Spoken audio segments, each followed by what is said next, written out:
pembelajaran pada pagi hari ini dimulai. Marilah kita berdoa terlebih dahulu. Silakan ketua kelas untuk dipimpin berdoa. Ayo Mbak Eka. Marilah teman-teman kita semua berdoa dulu terlebih dahulu. Berdoa dimulai. Sudah selesai. Baik, kita absen dulu ya. Mbak Eka akhirnya ini Hadir Bu. hadir ya. Rizka Praptiwi Hadir Bu. baik, semuanya hadir ya. Ya Bu. Iya Bu.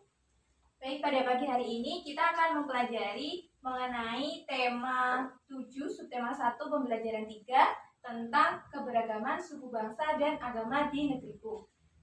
Sebelumnya Ibu mau tanya dulu nih, ada yang tahu nggak keberagaman itu apa? Mungkin Mbak Eka tahu atau Mbak Rizka? Perbedaan. Oke, betul banget.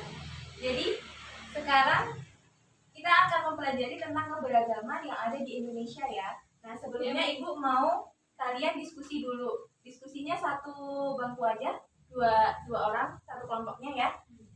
Kalian buka buku tema 7 halaman 20. Halaman berapa Bu? Halaman 20. Sudah Bu. Ya. Kalian diskusikan itu tentang, di situ ada gambar peta Indonesia ya. Iya. Ada Bu. Gambar peta Indonesia. Oh iya. Bu. Nah, kalian diskusikan itu, nanti jawab pertanyaan yang ada di bawahnya. Setelah itu kalian diskusikan, maksud saya presentasikan di depan. Baik Bu.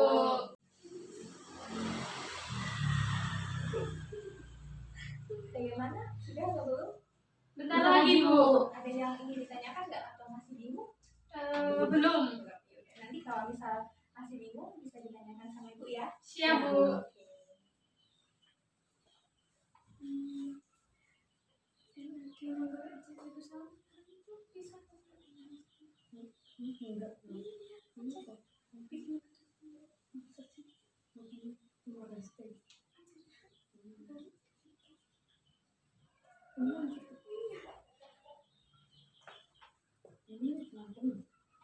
Sepertinya waktu ini sudah mau itu ya. Kalian sudah selesai belum? Sudah Bu. Ya, langsung aja ya dipresentasikan ya. Mbak Iya. Eka sama Mbak Rizka. Iya. Silakan. Yang lain mendengarkan ya. Ya Bu. Ayo, silakan. Perkenalkan, nama saya Rizka, absen 7. Perkenalkan, nama saya Eka, absen 2. Di sini saya dan Eka ingin mempresentasikan hasil diskusi kita. Di pulau mana kalian tinggal? Kami tinggal di Pulau Jawa. Banyak atau sedikitkah pulau di Indonesia? Pulau-pulau yang ada di Indonesia sangatlah banyak. Menurut kamu, bagaimana jarak dari pulau satu ke pulau lain? Jauh atau tidak? Menurut pendapat kita, pulau di Indonesia memiliki jarak yang jauh dan jarak yang dekat. Bagaimana kondisi alam setiap daerah di Indonesia? Kondisi alam setiap daerah di Indonesia berbeda-beda. Samakah kondisi penduduk di seluruh wilayah Indonesia? Mengapa? Kondisi penduduk di seluruh wilayah Indonesia berbeda-beda karena perbedaan wilayah akan menimbulkan perbedaan kondisi penduduk.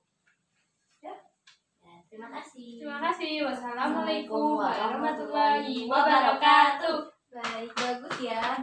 Beri tepuk tangan untuk Mbak Rizka dan Mbak Eka. Oke, boleh Ibu lihat jawabannya. Sekarang kita bahas dulu ya satu persatu. Yang nomor 1, di pulau mana kalian tinggal? Sudah jelas ya, kita kan ada di Yogyakarta, otomatis kita ada di Pulau Jawa. Jawa. Seperti itu. Kemudian yang lanjut yang nomor 2, karena nomor 1 ada yang ingin ditanyakan nggak? Sudah jelas? Atau Sudah, Bu. Lanjut nomor 2, banyak atau sedikitkah pulau-pulau di Indonesia? Kalau menurut kalian banyak atau tidak? Banyak Bu. Banyak. Mungkin ada berapa? Beribu-ribu mungkin. Kalau yang pulau besar mungkin kalian hanya tahu 4 atau 5, yaitu Iya.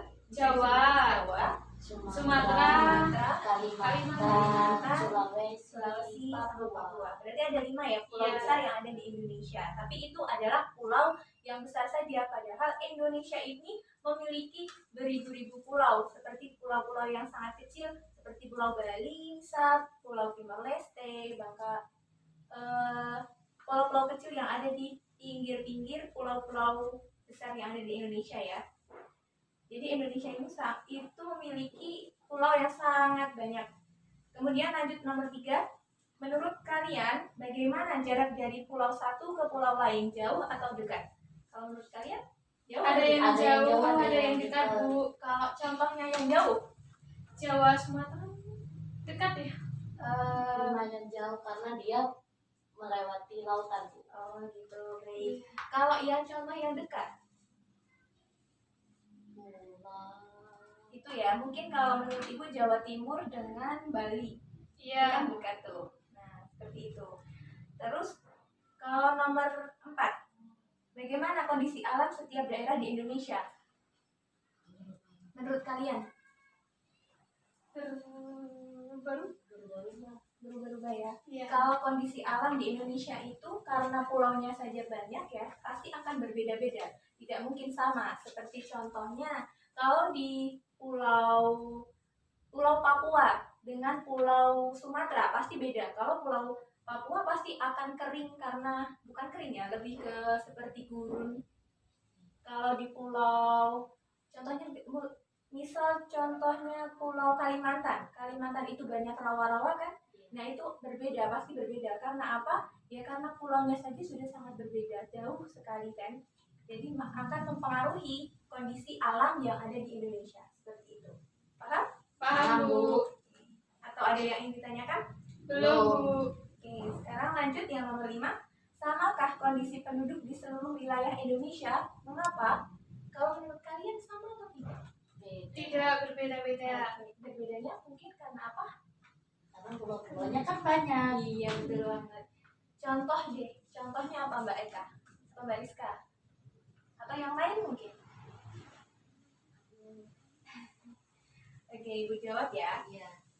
Contohnya kalau masyarakatnya yang berbeda, pasti kan kalau misal Indonesia ini kan memiliki banyak pulau, banyak kebudayaan, pasti akan memiliki perbedaan-perbedaannya. Masyarakatnya pasti juga akan berbeda. Seperti contoh nih, kalau misal orang Sumatera Utara, orang Medan dengan orang Jawa, khususnya orang Yogyakarta pasti berbeda. Kalau orang Medan itu terkenal dengan kalau berbicara itu dengan nada yang sangat tinggi, Iya. tinggi dan cepat. Tapi kalau orang Jawa itu Lemah lembut. sangat lemah lembut, terkesan sopan seperti itu. Tapi itu tidak salah, itu mereka tidak salah. Tapi memang karena kebudayaan kita, nenek moyang kita mengajarkan seperti itu. Jadi seperti itulah yang mengakibatkan kita memiliki keberagaman budaya yang sangat banyak di Indonesia. Jadi bisa dipahami? Bisa, Bu. Ada yang ingin bertanya? Belum. Belum. Ada kesimpulan nggak kalau menurut kalian dari apa yang sudah dibahas tadi? Belum ya? Oke, Ibu mancing deh. Kalau menurut kalian, pulau-pulau di Indonesia yang sangat beragam ini mempengaruhi adanya perbedaan-perbedaan? Iya, Bu. Iya. Terus kalau kalian menyikapi perbedaan-perbedaan itu dengan cara gimana? Iya. Toleransi, Bu. Ya, saling menghargai, Iya. menghormati. Jadi kita tidak sewenang-wenang dengan apa yang menurut kita itu berbeda, kita jangan memaksakan. Jadi kita harus menghargai. Seperti misal Mbak Eka kan memang sekarang di Pulau Jawa, tapi Mbak Eka dulu tinggal di Palembang. Pasti ada kebudayaan atau cara kebiasaan yang berbeda dengan Mbak Rizka yang asli Jogja. Pasti ada perbedaan dan kalian pasti harus saling menghargai. Seperti misal Mbak Eka yang biasanya ngomongnya logatnya berbeda dengan Mbak Rizka. Mbak Rizka juga harus bisa mengerti. Begitu pula dengan Mbak Eka. Mbak Eka juga harus bisa mengerti. Seperti itu. Paham. Kemudian Ibu akan membahas mengenai faktor-faktor penyebab keragaman masyarakat di Indonesia. Kalau menurut kalian nih, ada atau enggak keberagaman? Faktornya pasti ada, tapi apa? Kalau menurut kalian, contohnya tadi, salah satunya tadi adalah pulau-pulaunya yang sangat banyak dan berjauhan ya. Pasti itu mengakibatkan keberagaman. Kemudian yang lain? Kondisi geografis. Iya betul sekali, kan kondisi geografis Indonesia itu berada di antara dua apa? Dua. Ya, kemudian Dua samudra. iya, hal itu mengakibatkan Indonesia itu sangat strategis. Strategis di sini karena para pedagang bisa datang ke Indonesia dengan Indonesia yang memiliki kekayaan alam, ya kan? Nah, oleh karena itu para pedagang yang datang akan membawa kebudayaan-kebudayaan yang mereka bawa dari asal mereka. Hal itulah yang mengakibatkan adanya kebudayaan-kebudayaan yang lahir dari pedagang-pedagang itu. Hal inilah yang mengakibatkan keberagaman kebudayaan yang ada di Indonesia. Jadi bisa dipahami? Bisa, Bu. Oke. Yang kedua, kalau menurut kalian, kalau yang di kota sama di kota sama di desa, ada perbedaan nggak? Ada, Bu. Ada. Hal ini mengakibatkan keberagaman atau tidak? Iya. Contohnya? Sikap mungkin. Ya, mungkin seperti itu juga bisa. Kalau di kota itu ciri khasnya apa sih? Kalau di kota dengan yang di desa, perbedaan yang signifikan. Lebih individualisme kalau yang Iya. di kota. Iya betul. Terus Kalau yang di desa masih mengedepankan gotong royong. iya seperti itu, ya betul sekali.